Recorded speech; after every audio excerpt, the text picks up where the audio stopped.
Hello, this is KMS sir. Chapter चल रहा है हमारा एल्कोहल, फिनोल तथा ईथर। और एल्कोहल, फिनोल और ईथर के अंदर हमने एल्कोहल फिनिश कर लिया, फिनोल हमारा चल रहा है। और फिनोल के अंदर हमने फिनोल को बनाना सीख लिया है पिछले लेक्चर में, और इसके भौतिक गुण, फिजिकल प्रॉपर्टी समाप्त कर ली। आज हम बात करेंगे केमिकल प्रॉपर्टीज यानी कि रासायनिक गुण के बारे में। तो स्टार्ट करते हैं रासायनिक गुण। देखिए, रासायनिक गुण के अंदर अगर सबसे पहले हम फिनोल के रासायनिक गुण की बात करें तो इसका हम पहला नेचर ले लेते हैं, इसका अम्लीय गुण। ये जो गुण होंगे ये बहुत इंपॉर्टेंट होंगे। अम्लीय गुण यानी कि एसिडिक नेचर। फिनोल जो होता है वो अम्लीय होता है, एसिड होता है मतलब नेचर के अंदर। चलो, कैसे होता है नेचर? जैसे मैंने आपको ये बता रखा है कि भाई जो भी चीज एसिड होती है वो आपको मालूम है H प्लस दान करते हैं, वो एसिड होते हैं। तो जैसे फिनोल की बात करें हम, ये लो, ये हुआ आपका, यहाँ पर OH ग्रुप हमने लगाया, ये फिनोल है। फिनोल क्या करता है बच्चों? अपना हाइड्रोजन निकाल देता है, रिलीज कर देता है H प्लस के फॉर्म में। और इस प्रकार से देखो हमारे पास फिनोल जो होता है वो ये बना देता है, यहाँ पे ऑक्सीजन ने हाइड्रोजन को रिलीज कर दिया तो ऑक्सीजन पे आ जाता है निगेटिव चार्ज। इस तरीके से ये रिएक्शन इस तरीके से रिवर्सेबल फॉर्म में रहती है। तो हम कहेंगे कि भाई ये जो फिनोल है, फिनोल H प्लस डोनेट करती है, और डोनेट करने के बाद ये जो कंपाउंड बन रहा है हमारा, इस कंपाउंड को हम कहते हैं फिनोक्साइड आयन।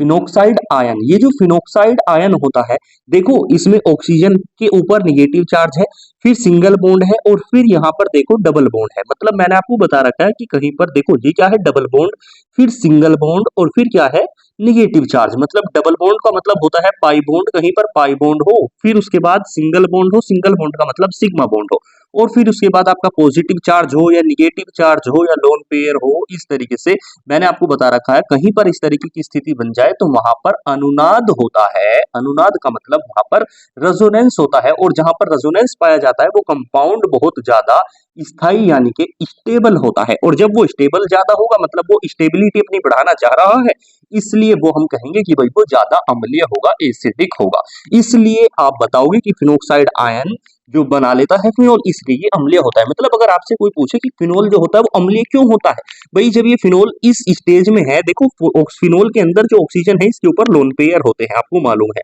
और इस तरीके से ये कंपाउंड जो है फिनोल के अंदर भी देखो लोन पेयर हो गए, फिर सिग्मा बॉन्ड, फिर डबल बॉन्ड, मतलब इसके अंदर भी रेजोनेंस है, इसके अंदर भी अनुनाद है, तो फिर ये इसको H को क्यों डोनेट कर रहा है?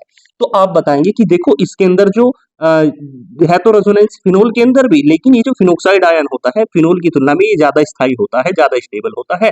और इसके वजह से ये अपने आप को ज्यादा स्टेबल बनाने की वजह से यानी कि फिनोक्साइड आयन बनाने की वजह से अपना H प्लस रिलीज करता है। इस कारण फिनोल जो होता है वो अम्लीय होता है। और अगर कोई ये पूछ ले कि भाई अल्कोहल और फिनोल में कौन ज्यादा अम्लीय है, तो आप बताएंगे कि भाई फिनोल जो होता है वो अल्कोहल से ज्यादा अम्लीय होता है।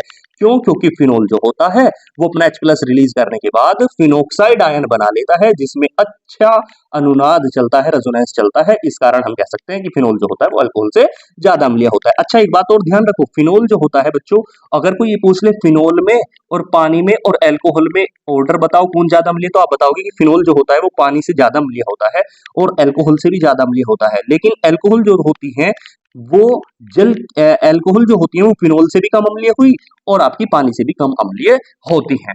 चलो, इस तरीके से आपने अम्लीय गुण के बारे में, एसिडिक नेचर के बारे में यहाँ पे जान लिया।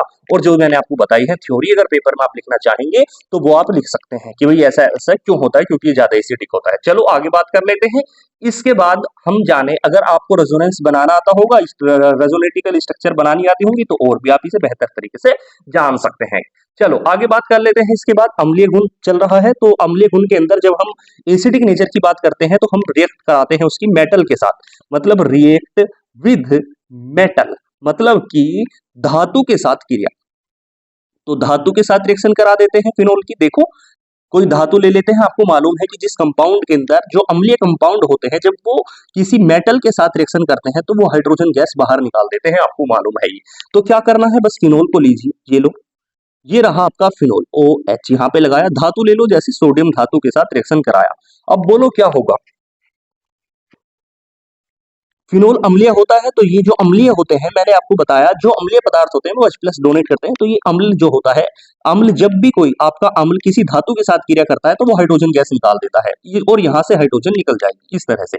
अब यहाँ से एक H है तो एक H तो हाइड्रोजन का मतलब एक H तो होता नहीं, तो यहाँ से निकलेगा बच्चों H2, हाइड्रोजन गैस का मतलब होता है वो H2 इस तरीके से। और देखो क्या बचा आपके पास, वो माइनस वाला पोर्शन बच गया, मतलब आपके पास क्या बचा रह गया फिनोल के अंदर, ये माइनस है ऑक्सीजन और ये सोडियम पॉजिटिव। तो इस तरीके से ये जाके वहां पे जुड़ जाता है, कनेक्ट हो जाता है, ONA ये आपके पास बन गया। अब इस रिएक्शन को बैलेंस कर दो, बैलेंस का मतलब जितने मॉलिक्यूल्स इधर हैं उतने मॉलिक्यूल्स उधर होने चाहिए। देखो इधर हाइड्रोजन के 2 हैं तो इधर भी देखो हाइड्रोजन का कितना है, 1, तो इसके सामने आप 2 लगा दो ऑलरेडी बैलेंस करने के लिए, ये बैलेंस हो गया आपका।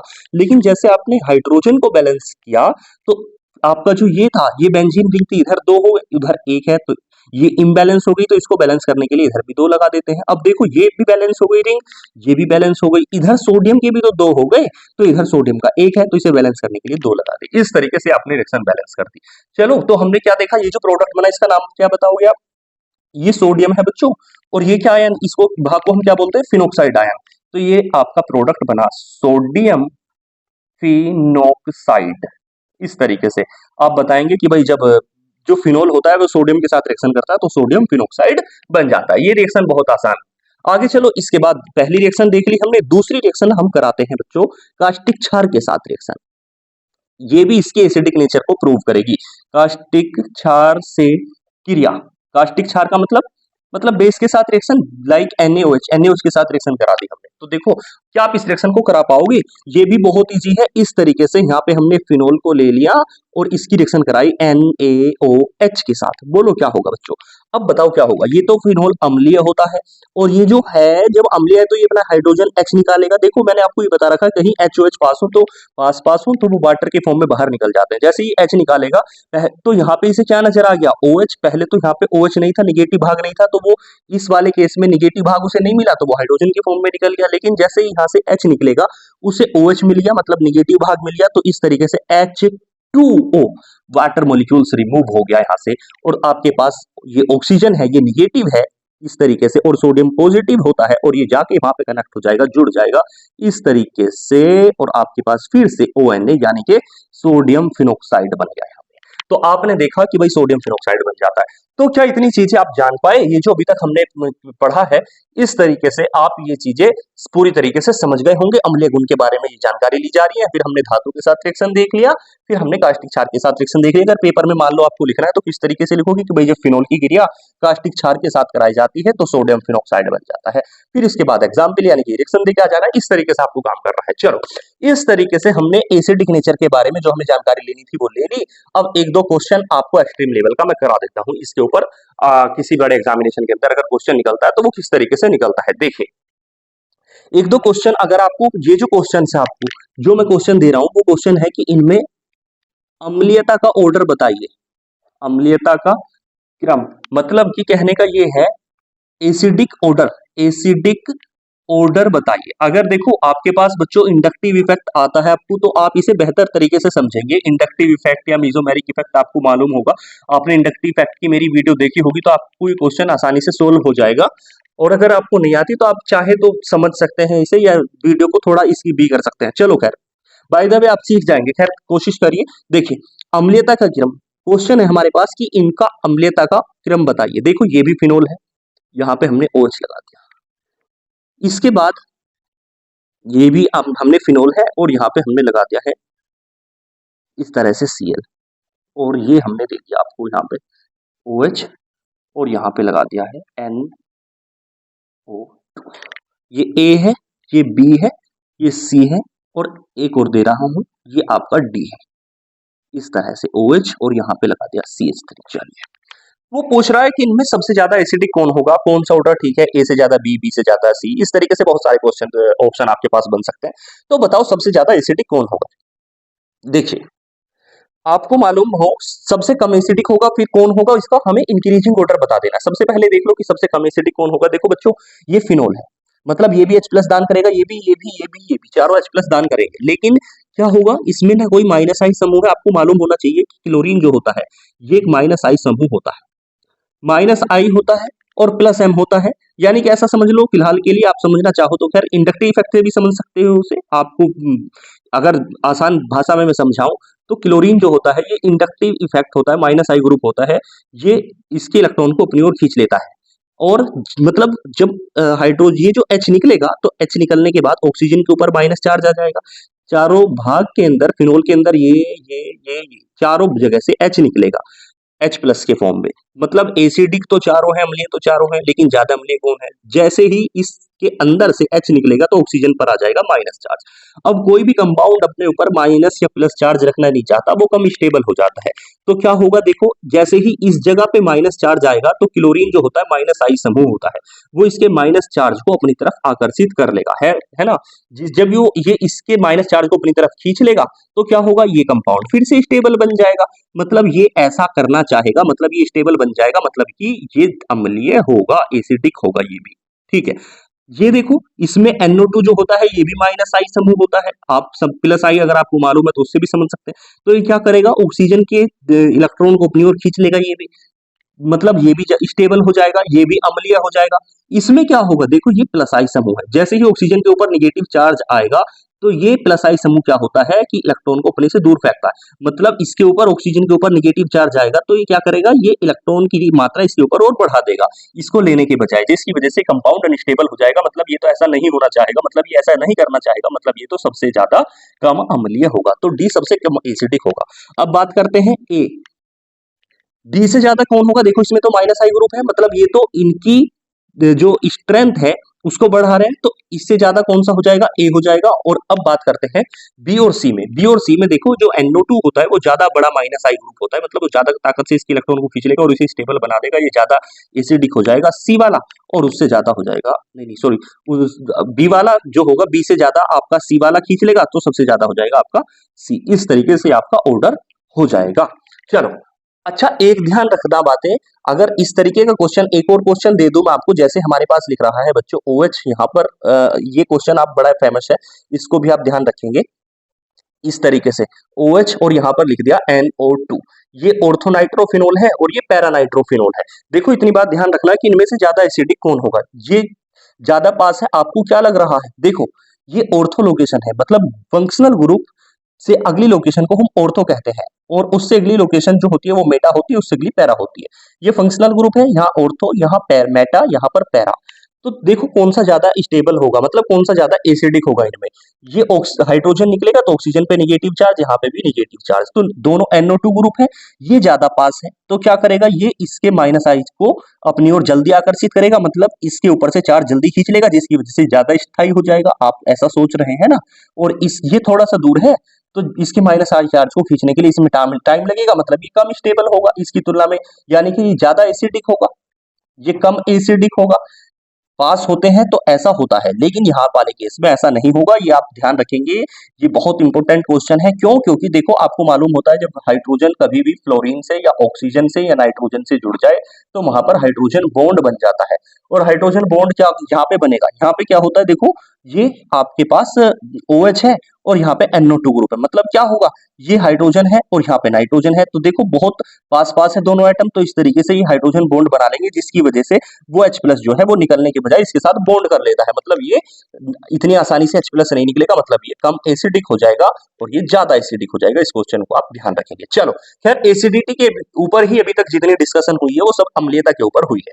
अब आई होप कि अगर आप इस तरीके के क्वेश्चन कर पाएंगे पेपर के अंदर। चलो अब बात कर लेते हैं थोड़ी सी आगे लेवल की, देखो एस्ट्रिफिकेशन की बात कर लेते हैं। एस्ट्रिफिकेशन मतलब कि एस्टरीकरण। एस्ट्रीकरण क्या होता है, एस्ट्रीकरण का मतलब तो आपको मालूम होता है, एस्टर का बनना, जैसे CH3 COO, इस तरीके के कंपाउंड। R का मतलब ये CH3 COO AR भी हो सकता है, R का मतलब जैसे CH3 C2H5 होता है, और AR का मतलब C6H5, मतलब कि फिनाइल ग्रुप होता है, इस तरीके से। चलो तो एस्टर अगर बन जाए किसी रिएक्शन में तो वो एस्ट्रीकरण होता है, जैसे हमने अल्कोहल में देखा। तो यहाँ पे क्या कर रहे हैं, फिनोल का एस्ट्रीकरण करा रहे हैं बच्चों, फिनोल ले लेते हैं। जैसे हमने एस्ट्रीकरण में फिनोल अल्कोहल की रिएक्शन किस किस के साथ कराई थी, CH3COOH के साथ कराई थी, ठीक है ना। और किसके साथ रिएक्शन कराई थी अल्कोहल में हमने? एसिटिक एसिड के साथ रिएक्शन कराई थी, CH3CO CH3CO, और इस तरीके से एसिटिक एनहाइड्राइड के साथ कराई थी। तो एस्टरीकरण में मतलब इस मेथड से भी एस्टर बनेगा, इस मेथड से भी एस्टर बनेगा, और CH3COCl इस मेथड से भी एस्टर बनेगा। तो तीनों मेथड जो होंगे हमारे उनको हम यहाँ पे भी करेंगे, फिनोल के साथ रिएक्शन कराएंगे। अगर आपके अंदर लग रहा है कि आप करा सकते हैं तो वीडियो को पॉज कराइए और इन तीनों रिएक्शन को आप सोल्व कराने की कोशिश करिए। देखो ये रिएक्शन जो होंगी आपकी H+ की प्रेजेंस में होंगी, और ये जो रिएक्शन होंगी आपकी बेस की और पाइरिडिन की प्रेजेंस में होंगी। इस तरीके से आप मान सकते हैं, क्या ये लिख सकते हैं। चलो, क्या आप इस रिएक्शन को करा पाएंगे बच्चों? देखो ये H+ डोनेट करेगा इस तरीके से, खैर मैकेनिज्म, और ये H+ और पास में बैठा है OH। इस तरीके से क्या निकल गया आपका? पानी, H2 बाहर हो गया। अब देखो वैलेंसी आपकी खुली इस तरीके से, वहां पे क्या लिख रहा है बच्चों? O, और देखो ये क्या भाग है? ये OCCH3, मतलब इस तरीके से कनेक्ट होगा। अगर आपकी संरचना बनानी आती है तो इस तरीके से आप लिखेंगे कि भाई COCH3, इस तरीके से ये आपका कंपाउंड बन चुका है। आप इसका नाम अगर लिखना चाहें तो आप क्या नाम लिखेंगे इसका? आप कमेंट में मुझे बताएंगे। चलो, इस तरीके से आपके पास प्रोडक्ट बन गया। इसका नाम चलो मैं ही बता देता हूँ। देखो ये फिनाइल ग्रुप है। आपने IUPAC पढ़ी होंगी तो आपको मालूम होगा, एक कार्बन दो कार्बन, इसको हम कहेंगे एथ, दो कार्बन को एथ कहते हैं, और ये फिनाइल ग्रुप है। तो ये हो गया फिनाइल, और ये एथेनोइड, मतलब लास्ट ऑक्सीजन से जो कंपाउंड जुड़ा है उसको लिख देते हैं फिनाइल। ये फिनाइल हो गया, अगर ब्यूटाइल जो भी होगा, और दो कार्बन है तो एथेनोइड, एथेन, और ये एस्टर है तो नाम में एट लगा देते हैं, एथेनोइड। इस तरीके से बन गया। चलो इस रिएक्शन को कराओ, देखो H निकलेगा, और बच्चों इस तरीके से इसका ये वाला जो भाग होता है ये माइनस का होता है, ये इसके साथ रिएक्शन कर जाएगा। देखो CH3COOH, इस तरीके से CH3COOH, और साथ में आपके पास देखो ये कंपाउंड गया और जाकर के वहां पे जुड़ जाता है इस तरीके से O, और ये देखो ये बच रहा है COCH3, ये आपका प्रोडक्ट बन गया। चलो इस रिएक्शन को भी क्या आप करा पाओगे आसानी से? देखो यहाँ से H निकलेगा, बताओ क्या होगा? अब यहां से निकल जाएगा आपका Cl, इस तरीके से HCl बाहर, और आपके पास देखो क्या बचा, यह जाकर के वहां पर जुड़ जाता है। इस तरह से आपके पास क्या बच गया बच्चों? C, और यहाँ पे O है, और ये भाग आपका जाकर के जुड़ गया COCH3। इस तरीके से हमने एस्टरीकरण लिख लिया। आप रिएक्शन में अगर लिखना चाहेंगे, थ्योरी लिखेंगे कि भाई फिनोल का एस्टरीकरण समझाइए, तो आप क्या लिखेंगे? जब फिनोल की क्रिया एसिटिक अम्ल या एसिटिक एनहाइड्राइड या एसिल क्लोराइड के साथ कराई जाती है तो एस्टर बन जाते हैं। सब क्या है? ये एस्टर है। इस रिएक्शन को एस्टरिफिकेशन यानी कि एस्टरीकरण कहते हैं।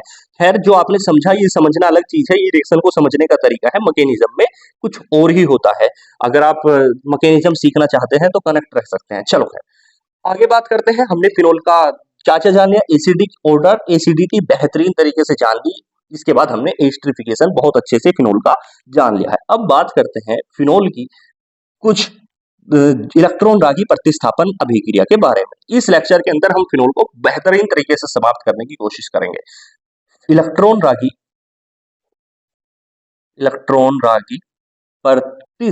प्रतिस्थापन अभिक्रिया, इलेक्ट्रॉन रागी प्रतिस्थापन अभिक्रिया, इस लेक्चर में हम फिनोल को बहुत हद तक कवर करने की कोशिश करेंगे, और उसके बाद एक लेक्चर रीमर टीमर पर, एक और दो जो मेजर रिएक्शन होंगे उनके ऊपर बनाएंगे, और फिर उसके बाद लास्ट लेक्चर में ईथर को समाप्त कर देंगे और ये चैप्टर समाप्त हो जाएगा पूरी तरीके से। इससे बाहर बोर्ड के अंदर या आपका नीट हो गया, जेई हो गया, वो सब कुछ यहीं से कवर हो जाएगा जो आपके एग्जामिनेशन होंगे। चलो खैर, इलेक्ट्रॉन रागी प्रतिस्थापन अभिक्रिया। इलेक्ट्रॉन रागी प्रतिस्थापन अभिक्रिया मतलब कि इलेक्ट्रोफिलिक सब्स्टिट्यूशन रिएक्शन क्या होती है? ये देखो बेसिक सी जानकारी दे दूं आपको मालूम होगा बेंजीन जो होती है वो इलेक्ट्रोफिलिक सब्स्टिट्यूशन रिएक्शन देती है। तो ये फिनोल जो होता है, बेंजीन रिंग में जो फिनोल होता है इसके ऊपर लोन पेयर होते हैं। जैसे ही लोन पेयर यहाँ पे उतरेंगे, ये यहाँ पे भागेंगे इलेक्ट्रॉन, मतलब कि कह सकते हैं ये एक एक्टिवेटिंग ग्रुप है। एक्टिवेटिंग ग्रुप है। अगर आपको अनुनाद संरचना बनानी आती है तो बेहतर तरीके से समझ पाएंगे। खैर मैं आपको इसी भाषा में समझाने की कोशिश करता हूँ। देखो ऐसा समझो, ये जो OH ग्रुप होता है, फिनोल में कौन सा समूह पाया जाता है? OH समूह। ये ऑर्थो व पैरा निर्देशी समूह होता है, डायरेक्टिंग ग्रुप होता है। ठीक है जी, ऑर्थो और पैरा निर्देशी समूह होता है। मतलब क्या होता है?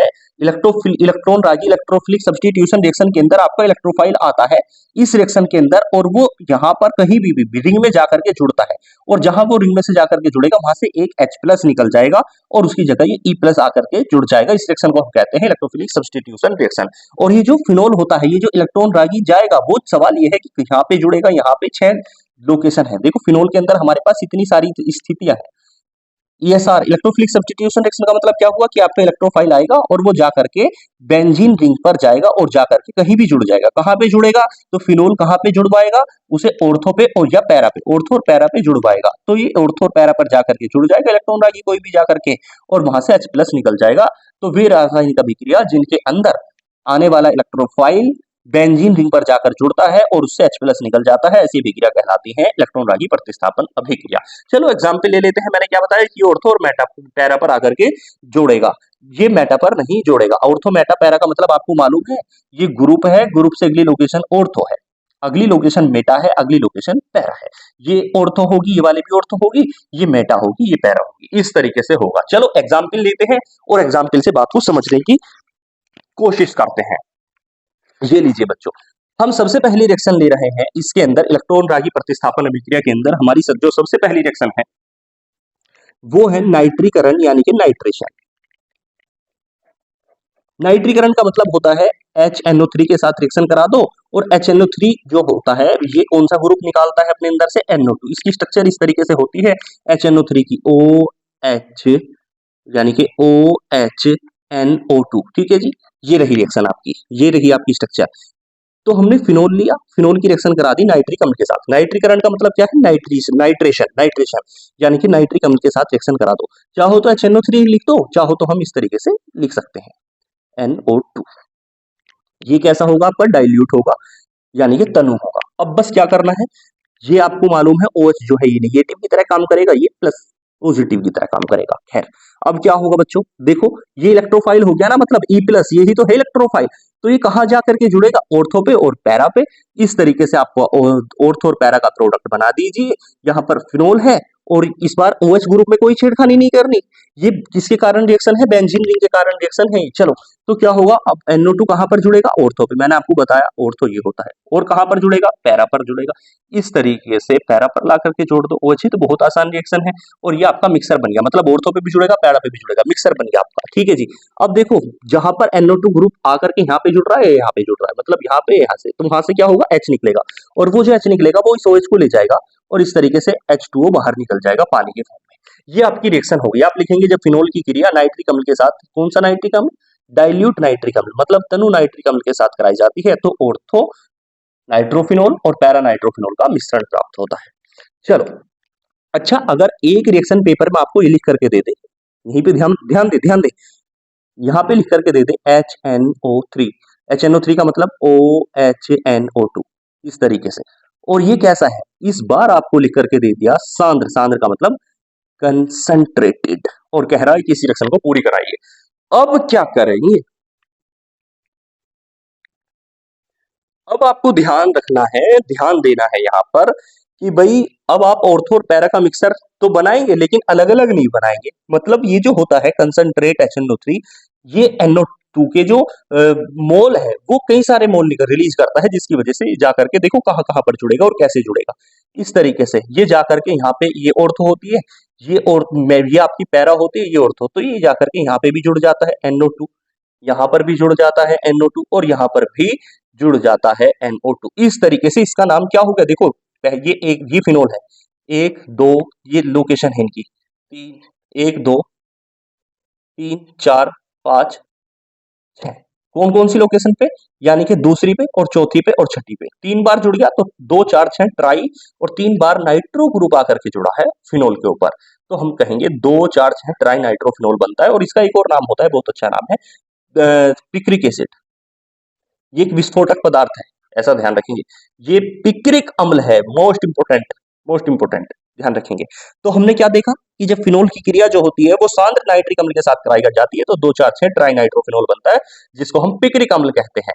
अच्छा बैलेंस कर दो रिएक्शन को, देखो 3 जगह NO2 ग्रुप आकर के जुड़ेगा, तो यहाँ पे 3 लगा दो सामने। अब देखो बच्चों वहां से H निकलेंगे इस तरीके से, तो वो क्या होगा? वो OH को लेके निकल जाएंगे, मतलब इस तरीके से आपका 3H2O, मतलब पानी बाहर हो गया, 3 जगह से H निकलेंगे यहाँ पे। ठीक है, तो इस तरीके से पानी बाहर हो गया। आप ध्यान रखेंगे नाइट्रेशन का मतलब आपका पूरा हो गया। चलो अगली बात करते हैं, हेलोजनीकरण। हेलोजनीकरण, अच्छा यहाँ पे एक चीज और NCERT में मेंशन है, उसको भी मैं आपको बता देता हूँ। देखो OH NO2। एक चीज तो ये है, और वहां पे जो प्रोडक्ट बन रहा है वो प्रोडक्ट आपका ये है OHNO2। हम कोशिश कर रहे हैं कि कवर टू कवर पूरी एनसीईआरटी को कवर करें, जिससे कोई क्वेश्चन किसी भी एग्जामिनेशन का आपका बाहर ना जाए, क्योंकि एनसीईआरटी नेशनल बुक है।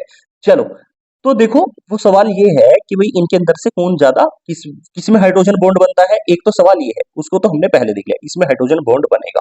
ठीक है, अच्छा ध्यान रखिए, इसमें हाइड्रोजन बॉन्ड बनेगा तो ये आपस में पास जुड़ जाएंगे, मतलब क्लोज आ जाएंगे, पास पास आ जाएंगे। जब पास पास आ जाएंगे ये आपस में, तो इनका पृष्ठ क्षेत्रफल कम हो जाएगा, मतलब ठीक है जी, सरफेस एरिया कम हो जाएगा, जिसकी वजह से इनके जो आपके वोलेटाइल वोलेटिलिटी होगी, मतलब वाष्प वाष्प होगा, तो ये कम वोलेटाइल होंगे या ज्यादा वोलेटाइल होंगे। देखो, वोलेटाइल कम होंगे या ज्यादा होंगे, मतलब ये ज्यादा वाष्पीकृत होंगे या कम वाष्पीकृत होंगे। देखो ये पास पास है मॉलिक्यूल। तो अब आपको ये बताना है मुझे कि ये जल्दी वाष्पीकृत ये होंगे, और ये इंटरमोलिकुलर हाइड्रोजन बॉन्ड नहीं बना रहा, तो ये कम वाष्पीकृत होंगे या ज्यादा वाष्पीकृत होंगे। इनमें ये वाला या ये वाला कौन सा जल्दी ज्यादा वाष्पीकृत होगा, ये आपको बताना है। चलो देख लो, कारण आपको मुझे बताना है, मैं बता देता हूं आपको, ये जल्द ज्यादा वाष्पीकृत होगा। अच्छा, आगे बात कर लेते हैं। अब बात करते हैं यहां पर हेलोजनीकरण की। हेलोजिनेशन, हेलोजिनेशन का मतलब क्या होता है बच्चों, हेलोजन के साथ रिएक्शन करा दो, इस तरीके से ये लो फिनोल, और हेलोजन के साथ रिएक्शन, हेलोजन का मतलब जैसे ब्रोमीन। और ध्यान रखना, ये जो रिएक्शन करा रहे हैं हम, वो CH2 करा ले रहे हैं या CCl4 ले रहे हैं, तो हमारे पास प्रोडक्ट सिंपल है, क्या बन जाएगा आकर के, OH जो है वो यहीं पर, और ये Br यहाँ पर, या आपका Br जो होता है इस तरीके से यहाँ पे आके जुड़ जाएगा, मतलब ऑर्थो और पैरा का मिक्सर आपका प्राप्त हो गया फिर से। लेकिन लेकिन लेकिन ध्यान रखना, ये तो कम विलायक होते हैं, ये कम विलायक होते हैं, मतलब सोलवेंट जो है ज्यादा अच्छे नहीं है।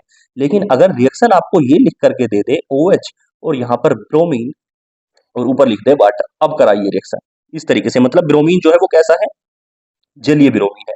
तो देखो ब्रोमीन Br2 का मतलब इस तरीके से, तो ये अच्छा पोलर होता है, ये मतलब इसे बॉन्ड को तोड़ देगा। अब जब तोड़ देगा मतलब ब्रोमीन बहुत ज्यादा आपको प्रिपेयर हो जाएंगे, तैयार हो जाएंगे, जिसकी वजह से ब्रोमीन जो है वो यहाँ पर भी, यहाँ पर भी, यहाँ पर भी आकर के जुड़ जाएगा, और ये नाम होगा 2,4,6 ट्राई ब्रोमोफिनॉल। इस तरीके से ये व्हाइट पीपीटी होता है, जिसकी वजह से अगर फिनोल का वो ये पूछ ले कि फिनोल का टेस्ट कराइए, फिनोल कैसे पता करते हैं कि ये फिनोल है दिया गया मिक्सर, तो हम क्या कहेंगे कि फिनोल की रिएक्शन इसके साथ करा दो, फिनोल का परीक्षण हो जाता है, 2,4,6 ट्राइब्रोमोफिनोल बनता है और व्हाइट पीपीटी बनती है।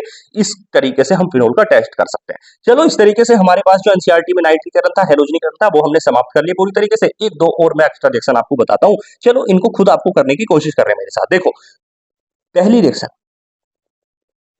यहाँ पे मैं लिख देता हूँ, अमोनिया के साथ, फिनोल की रिएक्शन अमोनिया के साथ कराई, बताओ क्या होगा।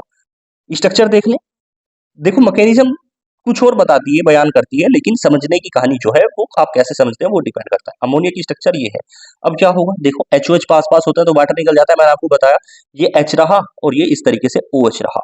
अगर इस तरीके की कुछ रिएक्शन देखने को मिल जाए आपको तो फंसना नहीं है, तो यहाँ से पानी बाहर निकल गया, और देखो बच्चों आपका ये क्या बचेगा, यहाँ पर बेंजीन रिंग बच गई इस तरीके से, और ये NH2 आपकी फिनोल बन के तैयार हो गया। एक और रिएक्शन ले लेते हैं, देखो ये OH यानी कि फिनोल, और इसकी रिएक्शन हमने करा दी जिंक के साथ। अब क्या होगा, यहां से ऑक्सीजन आएगी, और जिंक पे होता है +2 चार्ज, ऑक्सीजन पे होता है -2 चार्ज, आपको मालूम होगा। इस तरीके से आपस में रिएक्शन कर जाएंगे और ZNO बाहर हो गया। अब जहां से ऑक्सीजन हटी, वहां की वैलेंसी पर जाकर के हाइड्रोजन इसके अंदर समाहित हो गया, और इस तरीके से ये कंपाउंड आपके पास बन गया। मतलब ये क्या कंपाउंड बना, ये बन गया आपके पास बेंजीन। इस तरीके से ये रिएक्शन हमने जानी, और अगले मेथड, अगला जो हमारा लेक्चर होगा उसके अंदर हम कोलबे रिएक्शन, राइमल टाइमन रिएक्शन, इस तरीके की रिएक्शन जानेंगे, फ्रीडल क्राफ्ट रिएक्शन, और फिर हमारा फिनोल जो होता है वो वहीं भी समाप्त हो जाएगा। चलिए आज के लेक्चर को यहीं पर लास्ट करते हैं।